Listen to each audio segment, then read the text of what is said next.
New Albion, a city brooding in the night like a couple who won't speak to each other after a fight. Only instead of a fight, it was a revolution. And instead of a couple, it's 8 districts operating almost independently and eyeing each other warily. Out of those 8, pick the one, the district, the street, the building, the pair of shoes you'd least like to be in right now. And that's where you'll find me. The faded scene, the dead man's dream, that are gone like a song down the river. The hymns they play, jaded, afraid of never, and so deliver me, say Priscilla. The right man's wrong, the loser's song, that are gone like the prince of the killer. The sap you've seen drop your trees in the river, and so deliver me, Saint Priscilla. Well, I heard a glass of bourbon calling all the way from Holbert's pub to the office, saying it's time to close up for the day. But before my fingers can flick the intercom to tell Gwendolyn to go on home, this decked-out dame in her all-business suit strolls in, looking like chilled, top-shelf desire stirred over ice, and reeking of politics and ambition. The kind of ambition that lays stagnant and panting over at the mayor's office, where they struggle to get 8 districts that don't give a damn to pay them the kind of pittance of attention a toothless prostitute dreams a dapper young dandy will deign to spare on her as she gurgles slovenly in an alcoholic daze.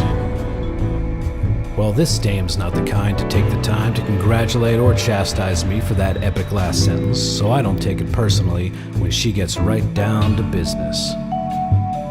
Mr. Harlott, you're the man I've picked. I do so need a private dick. They say you can find a track, anything a girl might lack. My husband, he's gone round the bend. He's found religion, joined a sect. They're looking for this relic now, St. Priscilla's holy shroud. As strange as it might seem, there's those in office who agree a symbol crazy as it is could make New Albion whole again. Since the revolution's end, our city's split and cannot mend. Mr. Harlott, find it please. You can have a fee in me.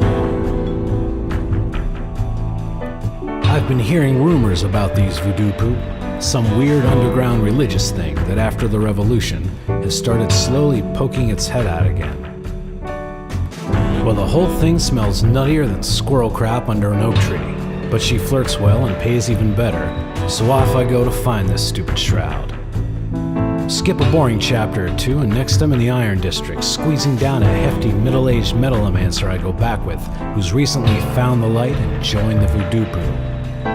Nick, we're just small time. Our faith is struggling to survive. In order that we grow, we need some holy thing to show. A martyr would be great, or a relic or a saint. The shroud would go some way to cement and spread our faith. Next comes the part where me and the dame meet up again, and one of us lets the other seduce them. Although it's a bit unclear which is which.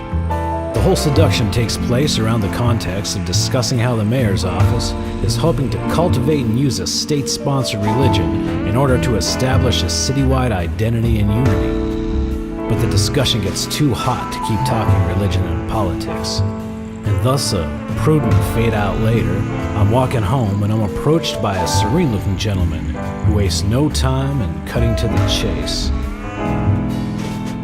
Mr. Harlott, please a word. I'm from the sect of which you've heard. There are some of us who vow that this relic not be found.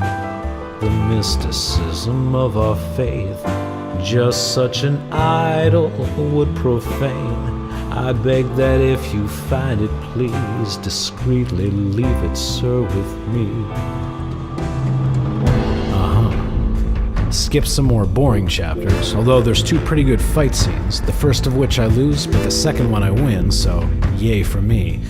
Anyway, we find out I'm a pretty smart detective after all, because for all this relic's sacredness dating back to some broad just before the revolution, I actually tracked down the guy who made it no more than 9 months ago. and he sings me a verse that sounds like this. Mr. Harlott, don't you know we've got a business set to go? Voodoo poos have a lot of faith for relics which they'll gladly pay, and I and some fine gentlemen are all set up to cash it in. On shrouds and veils and bones, there's no end to the sea of cash that'll flow. So there's that there plot twist. Then we skip ahead some more. Hey, if you didn't want to skip the slow chapters, you should have read the damn book yourself. Anyway, pin a medal on me, cause I found the damn shroud. And of course, right as I did, they all found me. And there were guns blazing and everybody shooting at everybody. And listen, when they say how when I jumped out the window with the relic I was in a state of sacrificial grace, protecting it at the cost of my own life and all, don't believe that crock. The truth is there was no way out of that crap storm but through the window, so through the window I went. I survived the fall, if you want to call this surviving. I'll never move or talk again, I just sit here like some dull-eyed doll.